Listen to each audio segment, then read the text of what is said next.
মুক্তিযোদ্ধাদের নাতিপুতিরাও পাবে না, তাহলে কি রাজাকারের নাতিপুতিরা পাবে? রোববার গণভবনে সংবাদ সম্মেলনে কোটা নিয়ে প্রধানমন্ত্রীর মন্তব্যের পরিপ্রেক্ষিতে রাতে উত্তাল হয়ে ওঠে ঢাকা বিশ্ববিদ্যালয়।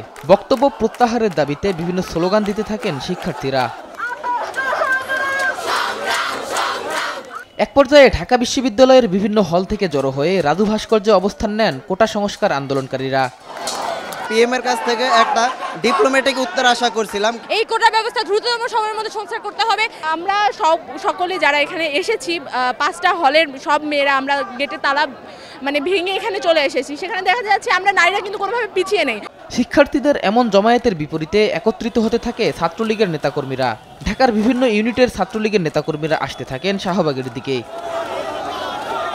রাত 2টার দিকে ঘটনাস্থলে উপস্থিত হন তথ্য প্রতিমন্ত্রী মোহাম্মদ আলী আরাফাত, যুবলীগের মহাসচিব ও সাংসদ মাইনুল আহসান নিখিল সহ আওয়ামী লীগ ছাত্রলীগের সাবেক নেতৃবৃন্দ। মুক্তিযুদ্ধের বাংলাদেশে নিজেকে রাজাকার দাবি করে কোনো দাবি আদায় হবে না। নিজেকে রাজাকার পরিচয় দিয়ে আজকে বঙ্গবন্ধু কন্যার একটা বক্তব্যকে বিকৃত করে উপস্থাপন করে নিজেদেরকে রাজাকার পরিচয় দিচ্ছে। এরা কিসের মেধাবী? একটা গতিশীল রাষ্ট্রকে দাবিয়ে দিতে চায়, একটা সুন্দর শিক্ষার পরিবেশকে তারা নষ্ট করতে চায়। রাত 1:30টার দিকে রাজু ভাস্কর্য থেকে হলে ফিরতে শুরু করে আন্দোলনকারীরা। 2:30টার দিকে ছাত্রলীগের নেতাকর্মীরা রাজু ভাস্কর্যে অবস্থান নেন। এক দফা দাবিতে আজ সারা দেশে বিক্ষোভ মিছিল ও সমাবেশ করবে কোটা সংস্কার আন্দোলনকারীরা। আর মুক্তিযোদ্ধাদের অপমানের প্রতিবাদে বিকেল 3টায় রাজু ভাস্কর্যে অবস্থান কর্মসূচি রয়েছে ছাত্রলীগের।